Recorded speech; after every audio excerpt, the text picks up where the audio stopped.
मित्रांनो, तुम्ही पण जर MST CET एक्झामची तयारी करताय म्हणजेच महाराष्ट्र कॉमन एंट्रन्स टेस्टची तयारी करताय तर तुम्हाला नक्की तयारी कशी करावी किंवा कशातून अभ्यास करावा, कसा अभ्यास करावा असे बरेचसे प्रश्न पडले असतील. कारण या ज्या एक्झाम्स आहेत त्यांच्या डेट्स आता लवकरच अनाऊन्स होतील. कारण सिलेबस वगैरे अनाऊन्स झालेला आहे. 11th मधला कोणता पार्ट येणार, 12th मधला सिलेबस कसा येणार, एक्झामचा पॅटर्न कसं असणार आहे, या सगळ्याबद्दल मी ऑलरेडी व्हिडिओ अपलोड केला आहे आणि आय होप की तुम्ही तो सगळ्यांनी पाहिला असेल.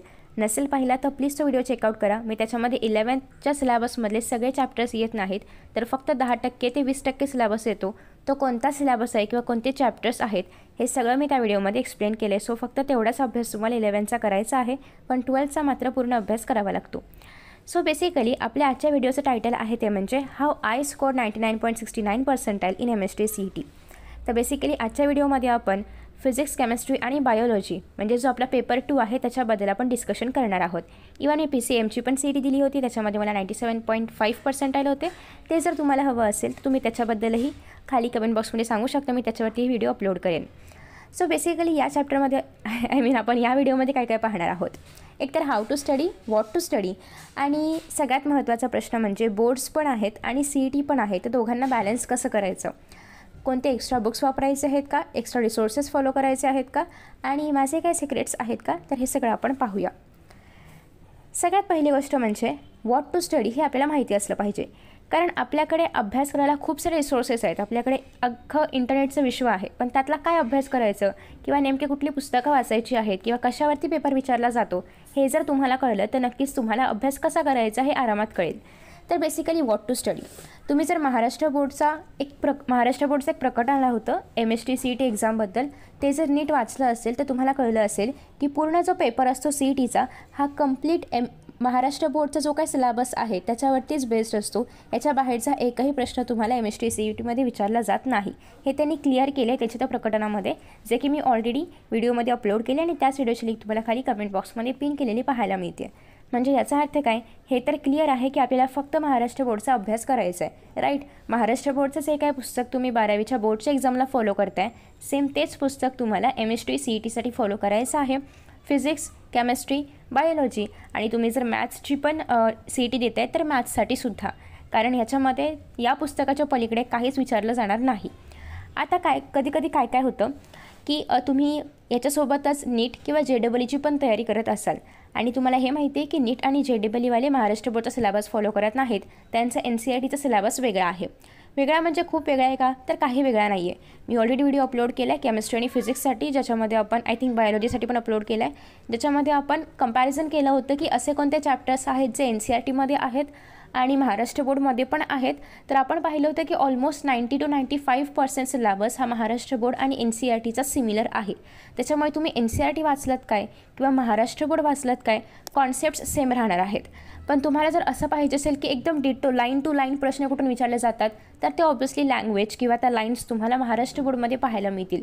तुम्ही NCERT रेफर करत असाल म्हणजे सगळ्या कॉन्सेप्ट्स क्लिअर होतील, तुम्हाला आन्सर्स पण सॉल्व करता येतील, काहीच फरक पडणार नाही आहे जर तुम्ही इतर कुठल्या एक्झाम्सला पण बसणार आहात किंवा त्या एक्झाम्स पण अटेम्प्ट करणार आहात तर. पण मग तुम्ही फक्त महाराष्ट्र बोर्डचा अभ्यास करताय, तुम्हाला फक्त CET द्यायचे, तुम्हाला ना JEE द्यायचे, तुम्हाला नीट पण नाही द्यायचे, तर अशा केसमध्ये तुम्हाला एक्स्ट्रा NCERT वाचायची काहीच गरज नाही आहे. तुम्ही फक्त महाराष्ट्र बोर्ड केलं तरी चालेल, पण तुम्ही इतर पण काही एक्झामची तयारी करताय तर तुम्ही फक्त NCERT केलं तरी पण चालेल.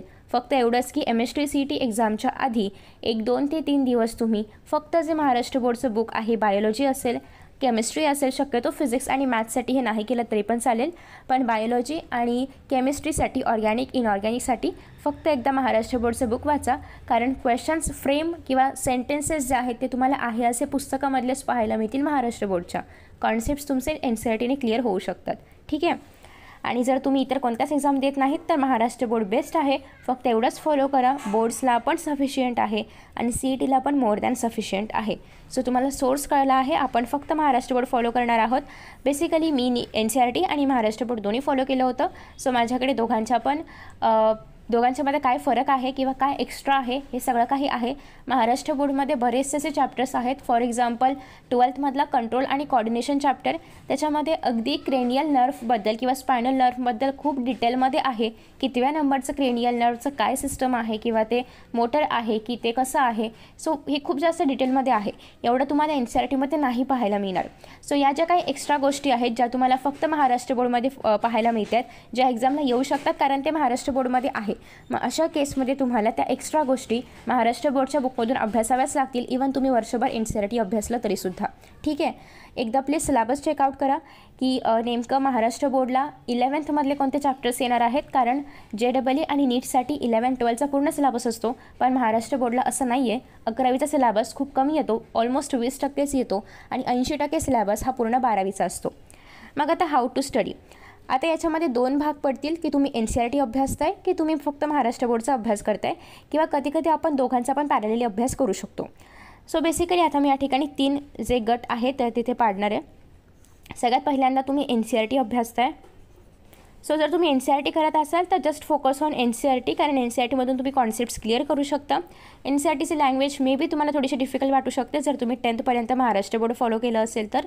सो अशा केसेसमध्ये तुम्ही अजून एक ट्राय करू शकता की आधी महाराष्ट्र बोर्डमधून तो चॅप्टर वाचा, समजून घ्या, NCERTमधून कॉन्सेप्ट्स अजून चांगला ब्रशअप करा आणि मग तुमचा जो चॅप्टर जो आहे तर तो परफेक्ट होईल. म्हणजे दोघांचा पण अभ्यास करताय, दोघांमध्ये पण सेम कॉन्सेप्ट्स आहेत.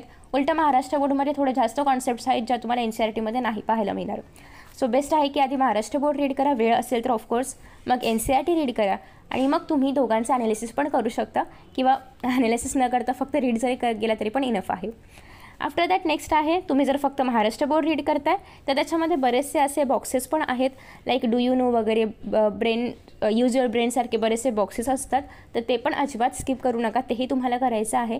कारण त्याच्यामधली जी अशी इन्फॉर्मेशन आहे जी MCQच्या फॉर्ममध्ये आपण कन्वर्ट करू शकतो ती एक्झामला येऊ शकते. NCERTमध्ये असं जास्त काही नाही आहे, डू यू नो वगैरे असले काय पॅरेग्राफ्स, सो त्याच्यामध्ये असा काहीच प्रश्न नाही आहे. आफ्टर दॅट नेक्स्ट आहे डायग्राम बेस्डचे क्वेश्चन्स आहेत.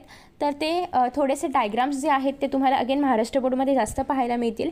It depends chapter to chapter wise chapter की महाराष्ट्र बोर्डमध्ये काही जास्त आहेत, काही NCERTमध्ये जास्त आहेत. सो डायग्राम दोघांमधले करा. आलेच डायग्राम आहे असा डायग्राम कशाला छापून दिला जाईल तर ऑफकोर्स महाराष्ट्र बोर्डमधला आहे असा डायग्राम येईल. पण तो डायग्राम समजण्यासाठी जी थिअरी वगैरे जी आहे ती तुम्ही NCERTमधून केली तरी पण चालेल. ठीक आहे. आणि सो तुम्हाला NCERT आणि आपलं महाराष्ट्र बोर्डचं बुक हे कसं बॅलन्स करायचं कळलं असेल. फक्त महाराष्ट्र बोर्ड करायचं आहे तर NCERTला साईडला करा, फक्त महाराष्ट्र बोर्डच करा. ठीक आहे. दोन्ही पण फॉलो करायचं आहे तर तुम्हाला दोघांमधून चॅप्टर रीड करावं लागेल. हे एकदा ट्राय करा. जर तुम्हाला असं वाटतं की खूप कन्फ्युजन होतं आहे तर मग कुठलं तरी एकच फॉलो करा ज्याची लँग्वेज तुम्हाला समजते. ठीक आहे. पण जर तुम्हाला वाटते की दोन्ही पॅरलली आपण मॅनेज करू शकतो तर दोन्ही फॉलो करा, नो इश्यूज. मी दोन्ही फॉलो केलं होतं. आफ्टर दॅट नेक्स्ट आहे एक्स्ट्रा रिसोर्सेस कोणते आहेत का. तर मी जेवढे बुक्स सांगितले म्हणजे NCERT आणि महाराष्ट्र बोर्ड हे इनफ आहे. पण तुम्हाला जर क्वेश्चन प्रॅक्टिस करायचं असेल तर टार्गेटचं एक ट्रिम्फ म्हणून बुक येतं ज्याच्यामध्ये PYQs तुम्हाला पाहायला मिळतील. ट्रिम्फ आय थिंक असं स्पेलिंग आहे. इफ पॉसिबल मी या बुकचा जर मला इमेज मिळाली तर मी या ठिकाणी ते अटॅच करेन, नाही तर तुम्हाला खाली लिंक्स देईन. ठीक आहे. सो ट्रिम्फ नावाचं एक बुक येतं, याच्यामध्ये तुम्हाला PYQs सगळे पाहायला मिळतील, क्वेश्चनच्या हिंट्स पण पाहायला मिळतील की क्वेश्चन्स कसे सॉल्व करायचे वगैरे. इफ पॉसिबल माझ्याकडे PDF असेल त्या बुक्सची तर मी PDF अपलोड करण्याचा प्रयत्न करेन टेलिग्रामवरती. ठीक आहे. सो टेलिग्राम चॅनल नक्की जॉईन करून ठेवा, लिंक्स डिस्क्रिप्शन बॉक्समध्ये अवेलेबल आहेत. सो हे जे ट्रिम्फ बुक आहे PYQचं हे फॉलो करू शकता, किंवा तुम्हाला इतर कुठलंही PYQचं बुक मिळालं तर ते फॉलो करू शकता. शक्यतो CETचे पेपर्स तुम्हाला डिरेक्टली गुगलवरती नाही पाहायला मिळणार कारण पेपर्स ऑनलाईन होतात. सो आणि सेट्स पण वेगवेगळे असतात, शिफ्टनुसार बदलतात. हे जर तुम्हाला माहिती नसेल तर प्रत्येकाचा पेपर हा त्याच्या रोल नंबरनुसार वेगवेगळ्या दिवशी असतो, वेगवेगळ्या वेळेला असतो. त्याच्यामुळे प्रत्येक शिफ्टचा पेपर हा वेगळा असतो. असं करून करून एक 7 ते 8 शिफ्ट्स बनतात. सो 7 ते 8 प्रश्न पेपर क्वेश्चन पेपर्स बनतात. ठीक आहे. त्याच्यामुळे तुम्हाला PYQचं ते बुक रेफर करावं लागेल जस्ट टू नो की प्रश्न कसे असतात, पॅटर्न कसं असतं, काय कसं असतं. बाकी अजून एक्स्ट्रा रिसोर्सेस काहीच फॉलो करायची गरज नाही आहे. नीटचा अभ्यास करत असाल तर बायोलॉजी त्याच्यामध्ये होऊन जाईल. JEEचा अभ्यास करताय तर मॅथ्स त्याच्यामध्ये होईल. फिजिक्स केमिस्ट्री सगळ्यांमध्ये कॉमन आहे जे तुम्हाला करावंच लागणार आहे. त्याच्यानंतर आफ्टर दॅट नेक्स्ट आहे ते म्हणजे हाऊ टू बॅलन्स बोर्ड्स आणि CET. अगेन दोघांचा पण सिलेबस सेम आहे, दोघांसाठी पण महाराष्ट्र बोर्डचाच अभ्यास करायचा आहे. सो तुम्हाला फक्त मॅनेज करताना हा प्रॉब्लेम येईल की एका ठिकाणी आपल्याला MCQचा अभ्यास करायचा आहे तर दुसऱ्या ठिकाणी थेरोटिकल प्रश्नांचा अभ्यास करायचा आहे. सो प्रॉब्लेम याच्यामध्ये येतो. मग हे नेमकं कसं सॉल्व करायचं किंवा नेमकं मॅनेज कसं करायचं, कारण आता बोर्डचे प्रिलिम्स आहेत, मग बोर्डची एक्झाम होणार आणि मग लगेच 1 महिन्याचा पण पूर्ण वेळ नाही आहे, तर तेवढ्यात लगेच CET आहे. तर मग अशा केसेसमध्ये काय करायचं, तर सगळ्यात पहिली गोष्ट आहे ती म्हणजे प्रायोरिटाईज करणे. म्हणजे तुमची प्रायोरिटी काय आहे, बोर्ड्स प्रायोरिटी आहे की CET प्रायोरिटी आहे, हे तुम्हाला आता डिसाईड करावं लागेल. जर तुम्ही पाहिलं असेल तर CETसाठी बोर्ड्सचे एक साधारणतः 50% मार्कांची रिक्वायरमेंट आहे, तुम्ही जर जनरल कॅटेगरीमधून असाल तर. सो तेवढे मार्क्स तुम्हाला जर असतील तर तुम्ही बोर्ड्सच्या एक्झाममुळे एलिजिबल आहात CET देण्यासाठी किंवा CET थ्रू ॲडमिशन मिळवण्यासाठी. सो जर तुम्हाला 50% आहेत, वेल अँड इनफ, तुम्ही त्याच्या आधारे ॲडमिशन घेऊ शकता. बट जर तुम्हाला खूप जास्त मार्क्स हवे असतील तर तुम्हाला थोडंसं थेरोटिकल प्रश्नांवरती पण फोकस करावं लागेल. मग आता प्रश्न येतो तो म्हणजे MCQs वर्सेस थिअरी. मग आता याच्यामध्ये जसं की तुम्हाला मी सांगितलं की PYQचं जे बुक आहे ते जर तुम्ही रेफर केलं तर तुम्हाला जे MCQचं टेन्शन आहे तर ते होणार नाही, कारण त्याच्यामध्ये सगळे MCQs तुमचे कवर होतील आणि बाकी तुम्ही जे काही कॉन्सेप्ट्स वगैरे करणार आहात ते ऑब्व्हियसली टेक्स्टबुकमधूनच करणार आहात. सो त्याच्यामुळे कॉन्सेप्टचा प्रश्न येणारच नाही. प्रश्न आहे ते म्हणजे क्वेश्चन सॉल्विंगचा. सो त्यासाठी तुम्ही कुठलंही PYQचं बुक रेफर करू शकता, नीटचं करू शकता, बायोलॉजीसाठी थोडंसं लेवल वाढू शकते बट चालेल तेवढं पण, आणि किंवा मग महाराष्ट्र बोर्डचंच टार्गेट ट्रिम्सचं वगैरे बुक तुम्ही रेफर करू शकता. नेक्स्ट आहे थिअरीसाठी काय करायचं आहे, तर थिअरीसाठी पेपर सॉल्विंग हा एकमेव यासाठी ऑप्शन आहे. तुम्हाला जर बोर्ड्समध्ये पण चांगले मार्क्स हवे असतील तर तुम्ही 2 ते 3 पेपर सॉल्व करा, जेणेकरून तुम्हाला थिअरी कशी लिहायची याची प्रॅक्टिस होईल. कारण आपण काय करतो, CET करायचं आहे किंवा नीट करायचं आहे किंवा JEE करायचं आहे म्हणून आपल्याला फक्त MCQs करायची प्रॅक्टिस असते, जे माझ्यासोबत पण झालं होतं. सो त्याच्यामुळे तुम्हाला फक्त MCQsकडे लक्ष नाही द्यायचं आहे. तुम्हाला MCQs कधी येतील, जेव्हा तुम्हाला ती कॉन्सेप्ट माहिती असेल. कॉन्सेप्ट माहिती आहे म्हणजे तुम्हाला पूर्ण डिटेलमध्ये थिअरी माहिती आहे, फक्त ती कागदावरती कशी उतरवायची हे माहिती नाही आहे. मग त्यासाठीच तुम्हाला पेपर सॉल्व करावे लागतील. मॅक्स टू मॅक्सिमम नाही सांगणार मी, मॅक्सिमम इन्फायनाईट आहे, बट मिनिमम तुम्ही 2 ते 3 पेपर सॉल्व केले पाहिजेत जर तुम्हाला बोर्ड्समध्ये खूप छान मार्क्स, म्हणजे साधारणतः एक 85% वगैरे मार्क्स हवे असतील तर, कारण तुम्हाला त्या पद्धतीने थिअरी मग लिहिता आली पाहिजे. नेक्स्ट आहे याच्यामध्ये डेरिवेशन्स पण येतात, सो ते पण तुम्हाला प्रॅक्टिस करावे लागतील, जे की MCQsमध्ये येत नाहीत. पण MCQsमध्ये फॉर्म्युला येतात. तसं जर तुम्ही अभ्यास केला MCQच्या दृष्टिकोनातून तर तुम्हाला न्यूमॅरिकल सॉल्व करता येतील थिअरीमधले पण, ठीक आहे.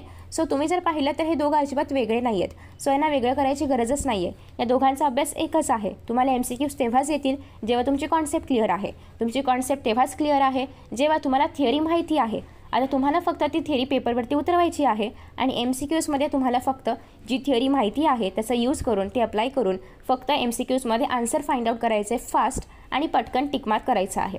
सो बेसिकली दोघांमध्ये फरक काहीच नाही आहे, दोघं एकदम कनेक्टेड आहेत. सो दोघांमध्ये फरक करू नका आणि बोर्ड्स की MST CET असं न करता दोन्ही पण एकच आहे, कारण दोघांचा सिलेबस सेम आहे, फक्त दोघांचा अप्रोच वेगळा आहे. इथे आपल्याला फक्त MCQs करायचे आहेत तर दुसरीकडे आपल्याला फक्त थिअरी करायची आहे. बाकी दोघांमध्ये काहीच फरक नाही आहे, ठीक आहे.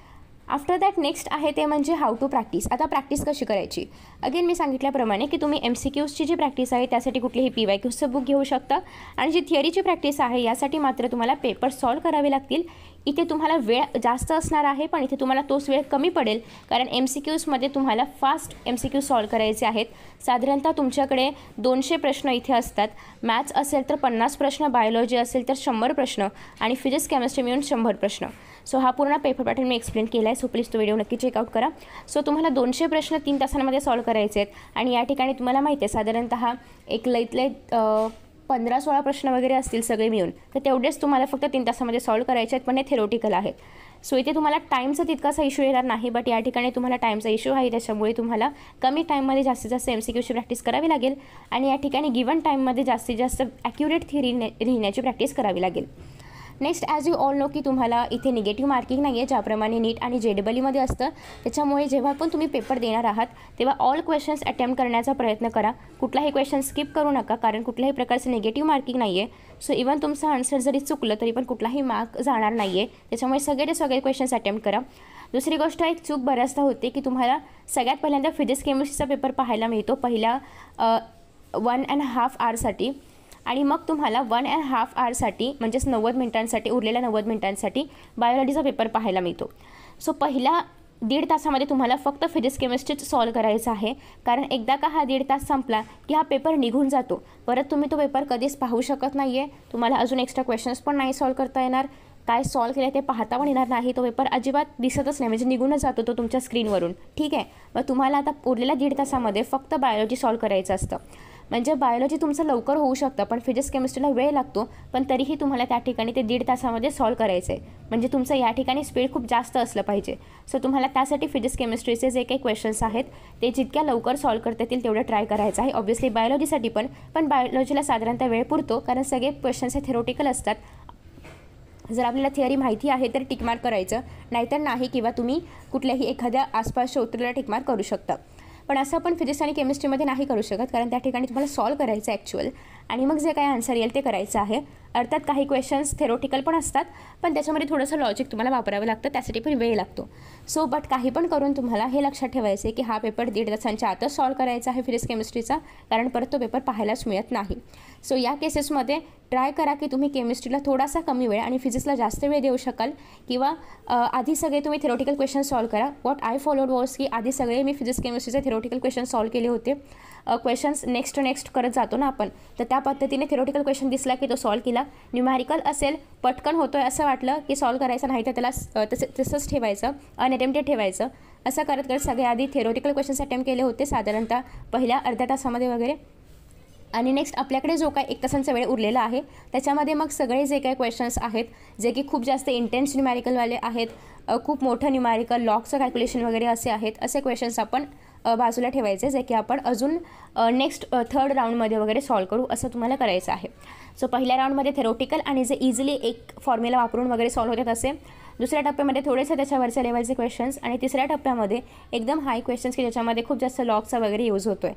असं करून तुम्ही हे जे पेपर्स आहेत तर ते सॉल्व करू शकता. नेक्स्ट आहे एखादा पेपर पूर्ण 3 तासांचा सॉल्व करून पहा, जेणेकरून तुम्हाला एक आयडिया येईल. बायोलॉजीमध्ये अर्थात सगळं थेरोटिकल आहे, सो तुम्हाला आन्सर माहिती आहे, टिक मार्क करा. काही क्वेश्चन्स जे आहेत जेनेटिक्सवाले, तर त्याच्यामध्ये तुम्हाला सपोज मदर फादरमध्ये कोणीतरी ब्लाइंड आहे, कलर ब्लाइंडनेस आहे, तर सन किंवा डॉटरमध्ये किती % कलर ब्लाइंडनेस असेल. सो असे काही थोडेसे न्यूमॅरिकलवाले क्वेश्चन्स पण येऊ शकतात, किंवा जेनेटिक्समध्येच येतील, बाकी कुठल्या चॅप्टरमध्ये जास्त नाही, बट त्याच्यामध्ये तुम्हाला असे न्यूमॅरिकलवाले क्वेश्चन्स येऊ शकतात. सो अशा केसमध्ये मात्र तुम्हाला थोडंसं सॉल्विंग करावं लागेल, टेबल्स वगैरे फॉर्म करावे लागतील. यासाठी तुम्हाला एक्स्ट्रा पेपर्स जे आहेत तर ते म्हणजे ब्लँक शीट्स प्रोव्हाइड केले जातात. ठीक आहे. सो आय होप की तुम्हाला या काही टिप्स युजफुल आहेत. बाकी तुम्ही टाईम लावून सगळे क्वेश्चन सॉल्व करण्याचा प्रयत्न करा, आणि सगळा पेपर वेळेत करण्याचा प्रयत्न करा. फिजिक्स केमिस्ट्रीसाठी वेळ खूप लागतो, पण खूप कमी वेळ आहे कंपॅरेटिव्हली बायोलॉजीपेक्षा, सो त्याच्यामुळे ते आधी करण्याचा प्रयत्न करा. बुक्समध्ये फक्त महाराष्ट्र बोर्ड फॉलो करू शकता, किंवा इतर एक्झामसाठी NCERT करत असाल तर NCERTच फॉलो करा, पण एक्झामच्या आधी नक्की महाराष्ट्र बोर्ड वाचून जा, कारण महाराष्ट्र बोर्डमध्ये खूप जास्त एक्स्ट्रा इन्फॉर्मेशन आहे जी तुम्हाला एक्झामला येऊ शकते. बाकी अजून काही टिप्स नाही आहेत, एवढ्याच टिप्स आहेत, आणि ऑब्व्हियसली अभ्यास करायचे खूप जास्त, तर तुम्हाला नक्की मार्क्स मिळतील. आणि आय होप की तुम्हाला हा व्हिडिओ आवडला असेल, काहीतरी नवीन शिकायला मिळालं असेल. So thank you so much for watching this video. आणि असा व्हिडिओ सेम PCMसाठी हवा आहे का हे पण सांगू शकता. आणि yes, if you guys don't believe एवढे पर्सेंटाईल आहेत मला, तर तुम्हाला जर तुम्ही रिक्वेस्ट केली तर मी माझं जे मार्क लिस्ट आहे तर ते पण शेअर करेन. सो तुम्ही खाली तसं कमेंट बॉक्समध्ये सांगू शकता. So bye, thank you so much.